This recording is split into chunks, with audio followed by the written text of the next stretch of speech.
What a wonderful time for you. What a wonderful time for me. If we all prepare to meet Jesus our King, what a wonderful time will be. A wonderful time for you. A wonderful time for me. If we all prepare to meet Jesus our King, what a wonderful time will be. You like it? Everybody, come on! Oh, wonderful time for you. A wonderful time for me. If we all prepare to meet Jesus our King, what a wonderful time.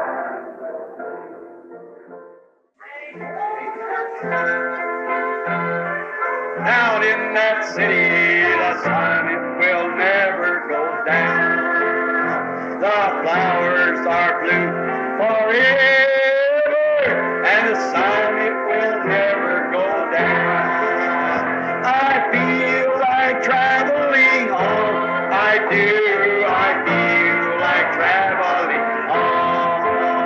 The flowers are blue forever, and the sun it will never go down. How many feels that way? Raise up your hand.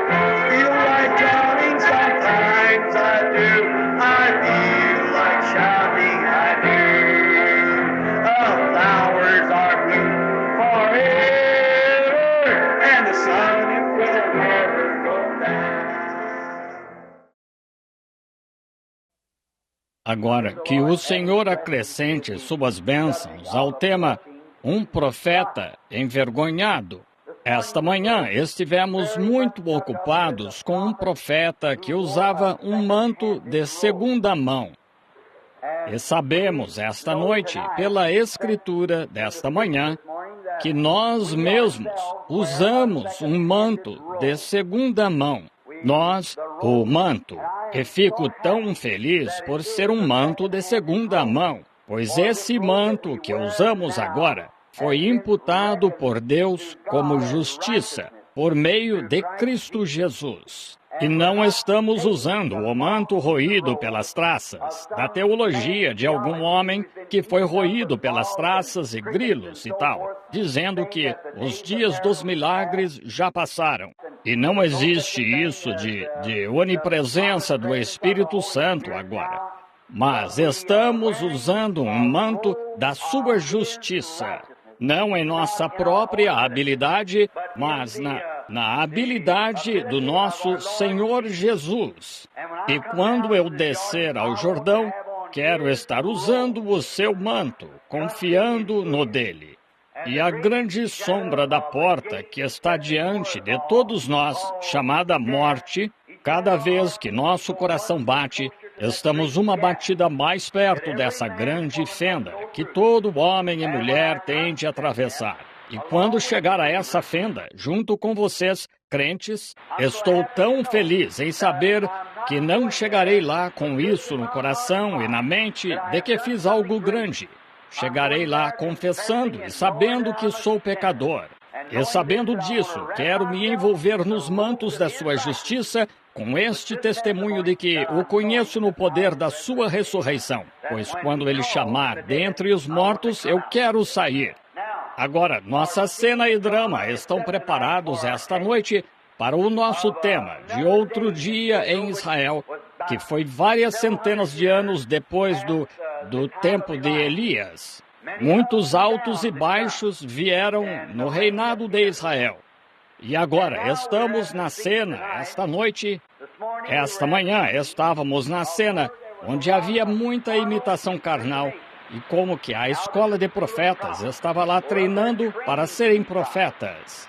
E quão simplórios eram, a ponto de nem conseguirem entender o poder de Deus. Pensaram que o poder tinha levantado Elias e o lançado em algum lugar na montanha e enviaram um grupo de busca para procurá-lo, quando Eliseu sabia muito bem que Deus o tinha levado para a glória, pois ele desapareceu. Deus o tinha levado e ele escapou da morte, indo para o lar, para Deus, numa carruagem de fogo e cavalos de fogo. E então vimos que os seminários deles e as obras da própria teologia deles não funcionaram. Foram necessários a eleição e o chamado de Deus para formar um profeta de Deus. E agora, esta noite, encontramos Israel numa situação de apostasia. Israel teve seus altos e baixos. Foi um tipo exato da igreja de hoje. Em dado momento, eles estavam nas alturas, em outro, no vale. É disso que precisamos para nos fazer apreciar as coisas boas. Aí está o que chamam de lei do contraste. O homem negro da África nunca soube que era negro, sua pele, até ver David Livingstone. E ele disse, então, percebeu que sua pele era negra, pois a de Livingstone era branca. É um contraste. Você nunca saberia apreciar um dia se não tivesse uma noite. Você nunca saberia apreciar o sol se não tivesse um dia nublado. Você nunca saberia apreciar a justiça a menos que sofresse alguma injustiça. Você nunca saberia apreciar a boa saúde, a menos que tenha estado mal de saúde. Saúde ruim, são só esses. E é por isso que acho que apreciaremos tanto o céu, porque um dia nós vivemos na terra. E acho que a lei do contraste, o motivo de apreciarmos tanto o Espírito Santo esta noite, é porque vivemos tanto tempo numa igreja que nos dizia não haver isso. O motivo de apreciarmos esta noite é porque estivemos do outro lado. E é assim que Deus queria que fosse, porque seu povo tem tido seus altos e baixos. Você não sabe apreciar o topo de uma montanha a menos que tenha estado no vale. E assim, você não sabe apreciar uma boa água a menos que já tenha bebido uma ruim. E então o tempo todo é a lei do contraste. Agora, Israel estava em um dos seus estados de apostasia e fizeram algo sério. Agora, Israel era um povo escolhido, eleito, selecionado, pois Deus escolheu Israel com um propósito específico, para que o sangue de Israel fosse a corrente sanguínea mais pura, pois daquela linhagem viria o próprio Messias. Ao longo de todo o Antigo Testamento, Deus apareceu no homem. Deus apareceu em Abraão como um crente de fé. Deus apareceu em Davi como rei. Ele apareceu em José como justiça. Ele apareceu em Moisés como profeta, sacerdote, legislador. Ele apareceu ao longo das eras no profeta. Ele sempre se deu a conhecer em homens, em porção, através de profeta, rei, sacerdote, legislador e tal. Mas em Cristo, ele habitou nele a plenitude da divindade corporalmente. E sabendo que esse Espírito deveria, por fim, achar um lugar de descanso. Sobre Elias, ele era um homem da justiça de Deus. Ele proclamou a justiça de Deus. E Moisés, ele foi um legislador, indicando que ou você obedece às regras ou fica de fora. Em todas estas coisas, Deus estava representado, mas quando ele veio em Cristo, ele era perfeito. Toda a plenitude da divindade corporalmente descansou em Cristo. E Deus se representou uma vez em plenitude antes. No livro de Gênesis, na ordem de Melquisedeque, o qual não teve pai, nem mãe, nem princípio de dias, nem fim de anos, nem fim de vida. E ele era sacerdote, o rei de Salém, sacerdote de Deus, do Deus Altíssimo, o qual era sem princípio nem fim. Ele era nada menos do que a prefiguração do Senhor Jesus Cristo, porque ele era o rei de Salém, que é o rei da paz, que é o rei de Jerusalém. E ele estava em prefiguração. Até o patriarca Abraão lhe pagou o dízimo. Ele foi uma prefiguração da vinda do Senhor Jesus. O mesmo Melquisedeque se encontrou com Abraão nas planícies, antes da destruição de Sodoma e Gomorra, e se encontrou com ele depois de Sodoma e Gomorra, quando Abraão lhe pagou o dízimo de todo o despojo que havia tomado do rei. Todas estas coisas são sombras tipificadas de Cristo. E agora, todas as sombras dos santos do Antigo Testamento, seus altos e baixos, foram uma sombra e tipo e exemplos para nós hoje. Agora vemos que Israel não devia se misturar em casamento. O casamento deles era para ser entre si. Nenhum israelita devia jamais se casar com um gentio, devendo manter sua corrente sanguínea limpa. E até hoje, creio que a corrente sanguínea judia é a mais limpa corrente sanguínea na face da terra hoje. É o judeu. Eles ainda estão esperando por aquele Messias. Mas sabemos que ele já veio e os olhos deles estavam cegos para que pudéssemos ter uma chance de arrependimento por meio de Cristo. Agora, durante o tempo do reinado de Esdras, os filhos de Israel haviam se desviado. Eles saíram e tomaram as mulheres moabitas, e tomaram as mulheres dentre os amorreus, os perizeus e muitas das outras nações.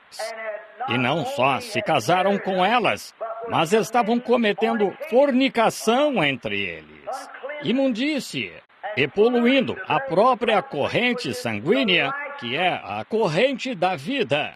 E que retrato é esse hoje das nossas igrejas, do jeito que estão se desviando da antiga linha de referência que Deus traçou para a igreja, os preceitos pelos quais devemos viver.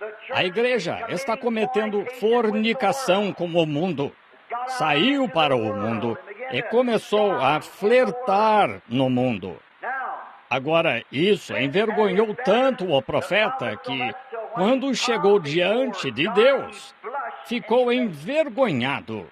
Quando ouviu falar disso a primeira vez e viu a decadência moral do seu povo, doeu-lhe tanto que ele se sentou e se ungiu, arrancou os cabelos e a barba, e ficou com o coração pesado diante do Senhor em oração. Então, quando se oferecia o sacrifício da tarde, ele entrou no templo e caiu de joelhos e se envergonhou diante de Deus pelos pecados do povo. Agora, ele não se envergonhou pela Rua Escarlate do Distrito da Luz Vermelha. Ele não se envergonhou pelos bebedores de bebida alcoólica no antro do inferno, por pior que fosse, mas se envergonhou por causa do pecado dos eleitos. E o que precisamos hoje é de mais alguns profetas com o suficiente de Deus no coração para ficarem envergonhados na presença de Deus pelos pecados das pessoas que professam ser o povo de Deus e estão agindo como estão. Que desonra trouxemos a este lugar, a moral do nosso povo.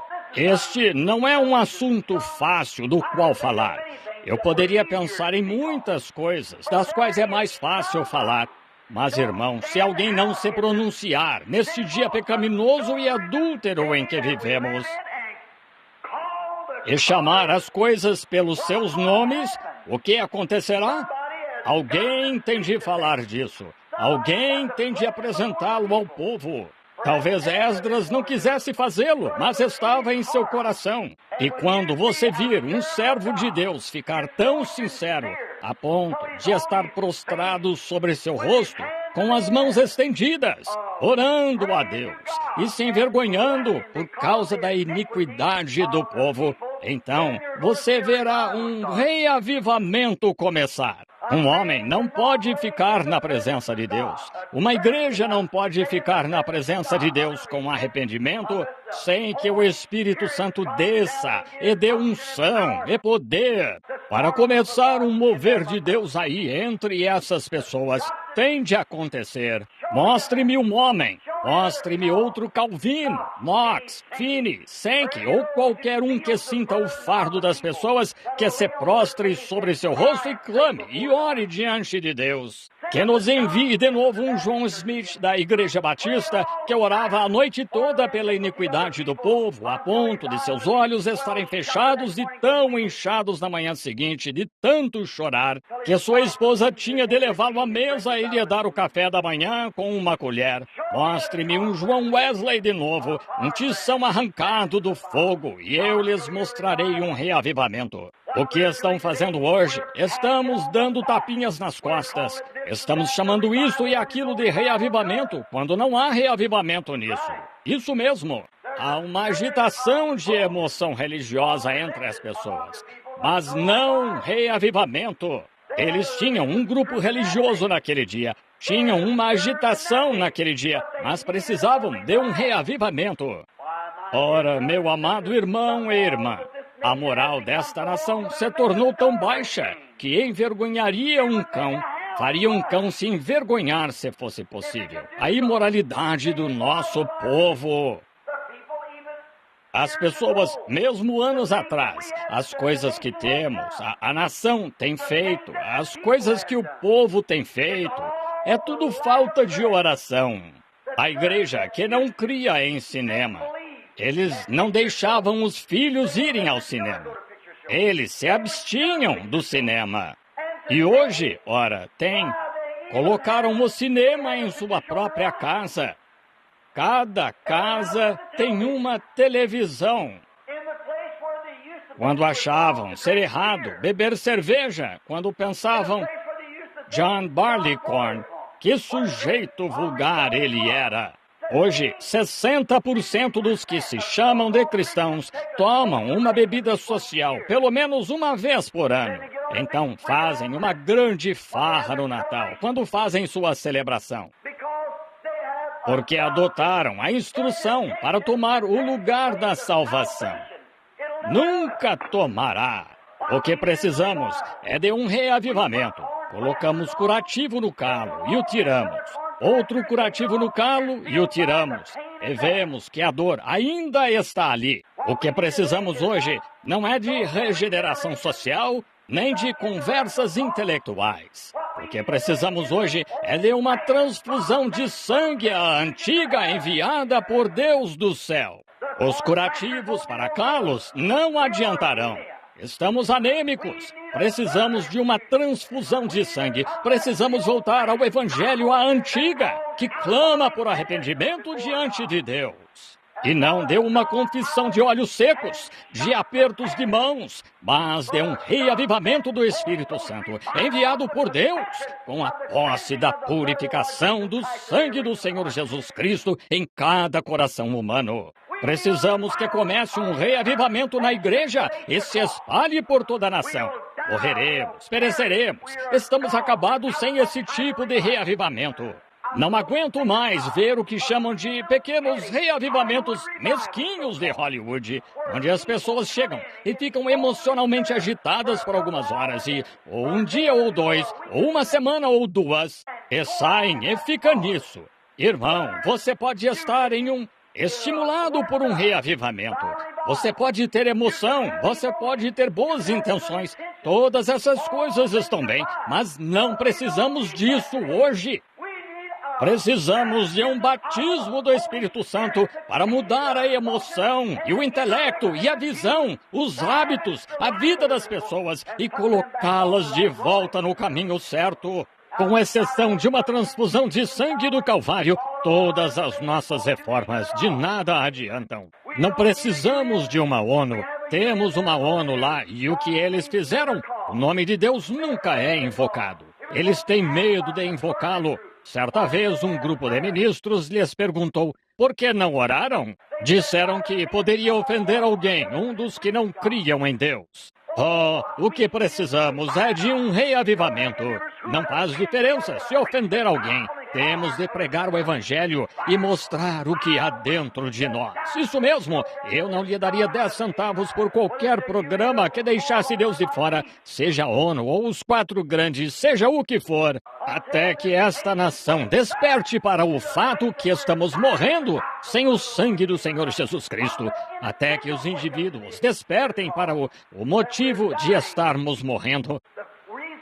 O motivo de estarmos morrendo é estarmos sem o original, o caminho, o remédio, a cura que Deus nos deu no Calvário. Não é de se admirar que faça um homem se envergonhar. Não é de se admirar. Um pregador genuíno e verdadeiro olha para a sua congregação e tenta conduzi-la para diante do trono de Deus. E visita suas casas e os vê fumando cigarros, contando piadas sujas uns aos outros, divertindo-se no quintal com festas de cerveja, andando pelas ruas, suas moças e as de meia-idade e tal, e até a avó de shortinho, a mãe na rua com um bebê em um braço, vestida de forma sensual o bastante para atrair a atenção de qualquer fabricante clandestino de bebida alcoólica que passe pela rua e se dizendo cristãs. Isso faria qualquer verdadeiro homem de Deus se envergonhar ao levar tal pessoa à presença de Deus. Isso mesmo. E toda a nossa atitude de nos unirmos à igreja e pertencermos a uma classe melhor tornou-se um absurdo. Aconteceu naquele dia e acontecerá neste. Voltemos para Deus, não com uma injeção de instrução, não com uma injeção de reforma religiosa, não pela injeção de algum tipo de teologia feita pelo homem, mas um batismo do Espírito Santo, a antiga, enviado do céu por Deus, em uma experiência pentecostal de queimar a carnalidade e recolocando ali a joia que Deus pretendia que estivesse ali de um filho e filha de Deus. Até fazermos isso, irmãos e irmãs, ainda teremos mulheres sensuais, de cabelo curto, usando maquiagem, e homens bebendo, fumando e professando ser cristãos, por não conhecerem nada melhor. No coração deles, essa própria raiz de carnalidade encontra-se ali. E precisamos de uma limpeza na igreja, do porão ao púlpito. Amém. E é isso mesmo.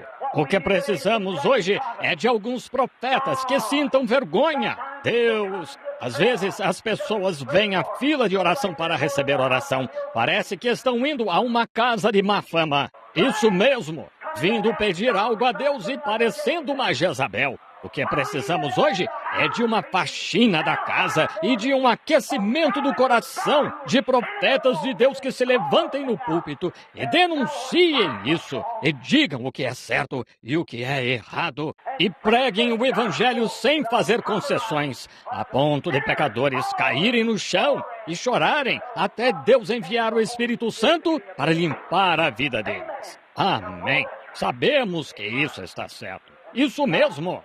Preguei aqui não faz muito e disse que toda mulher nesta cidade era culpada de uma forma ou de outra, de adultério. Elas são. As mulheres vão ao centro aqui e mal conseguem comprar um vestido sem que pareça que se espremeram nele. Não estou aqui para... Esta é minha própria igreja. Tenho o direito de pregar o que o Espírito Santo me diz para fazer. Isso mesmo. Deixe-me dizer-lhe. Não estou criticando a minha irmã, mas o Espírito Santo não lhe ensina diferente? Se não, temo que você não tenha recebido o Espírito Santo. Isso mesmo. O Espírito Santo não é gritar. O Espírito Santo não é dançar no Espírito. O Espírito Santo não é falar em línguas. O Espírito Santo é justiça. Deus, dá-nos um reavivamento do Espírito Santo, da justiça enviada por Deus. Não percebe que quando se veste assim e anda pela rua e os homens olham para você da maneira errada, que no juízo você pode ser tão pura como um lírio diante do seu marido, mas no juízo será culpada de cometer adultério com o indivíduo a quem se apresentou? Não é de se admirar que isso faça uma pessoa se envergonhar. Não é de se admirar o que isso causa em Deus? Quando a Bíblia disse, no princípio, que pesou-lhe haver feito o homem, pesou ao coração de Deus quando ele olhou para eles nos dias antes da destruição antediluviana, por ele ter feito um homem. O que aconteceu? Viram os filhos de Deus que as filhas dos homens eram formosas. Foi uma perversão. Foi uma mistura sexual. Foi o que expulsou os filhos de Deus do jardim do Éden. Foi o que provocou o juízo de Deus para trazer paz à terra. Foi o que causou a destruição deles. Foi essa mesma mistura entre mulheres e homens que fez Sodoma e Gomorra irem para o fundo do Mar Morto.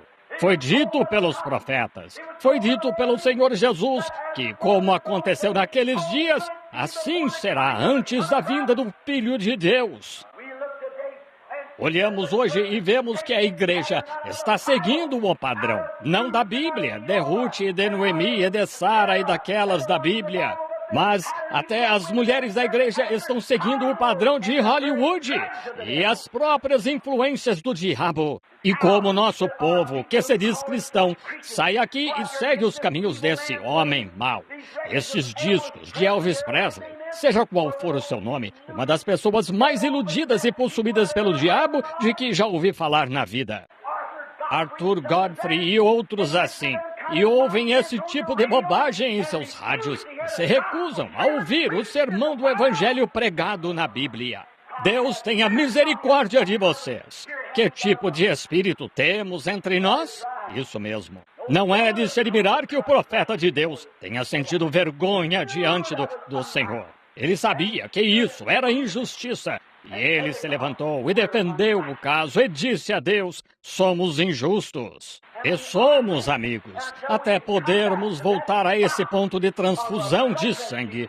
Parem de tentar colocar curativos, parem de tentar colocar pomada. A cura não pode vir sem que a corrente sanguínea esteja certa. É por isso que as pessoas têm diabetes. Se alguém se cortasse, talvez nunca cicatrizaria. Por quê? Porque os verdadeiros glóbulos vermelhos foram consumidos. E a igreja inteira ficou diabética. E cada pequena ferida que surge, em vez de não mexer, você a cutuca. Não consegue cicatrizar. Egoísmo, ganância, imoralidade, tudo mais que está na lista dos delitos conforme Deus. A igreja está adquirindo esses hábitos. Homens bebendo, fumando, contando piadas sujas, mulheres cortando o cabelo, usando maquiagem, fazendo todo tipo de coisas, vestindo-se imoralmente para comparecerem diante das pessoas. Todas essas coisas são porque falta o sangue do Senhor Jesus Cristo para nos purificar de toda injustiça. Amém.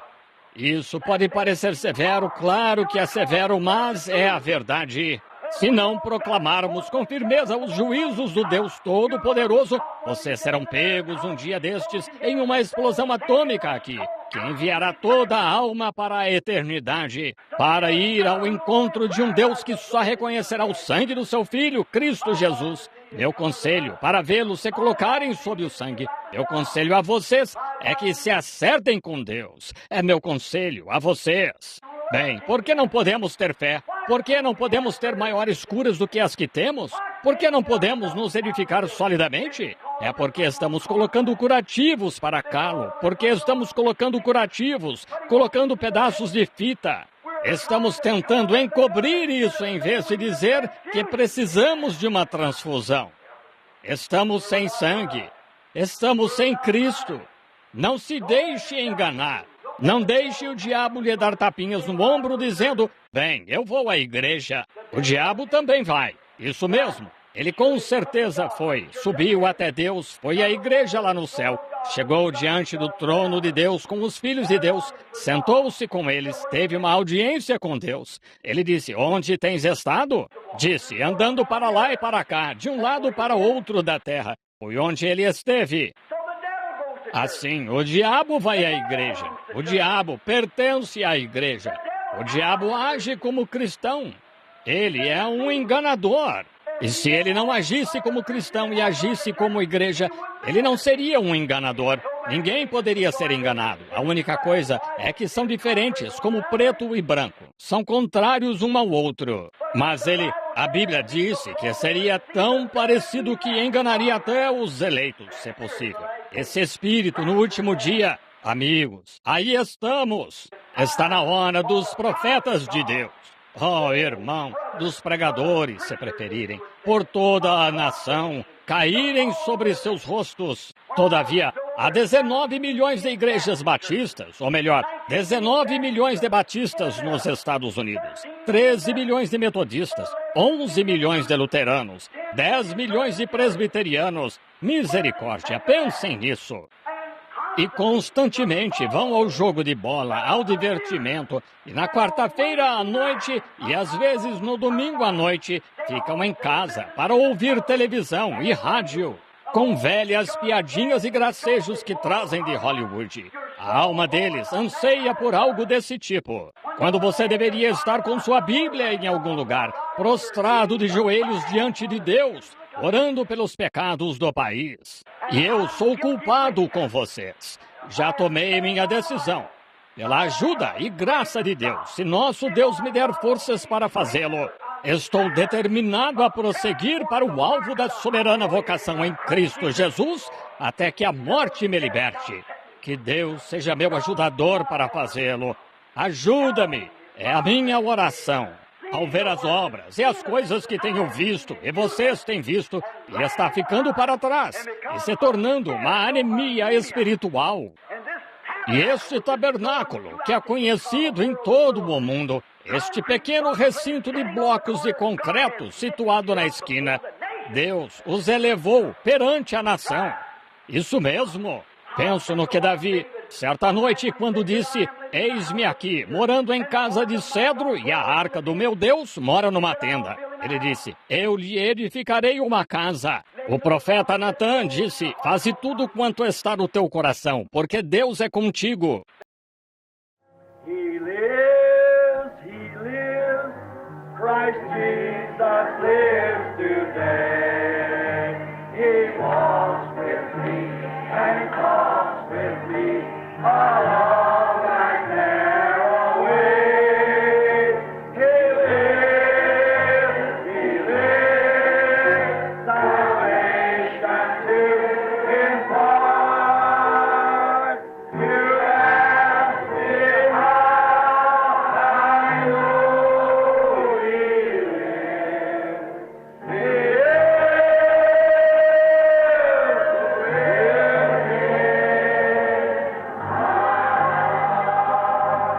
Again, everybody. He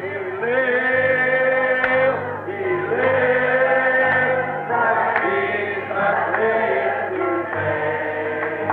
He walks with me, He talks with me along that narrow way. He lives, salvation to impart. You ask me how I know He lives.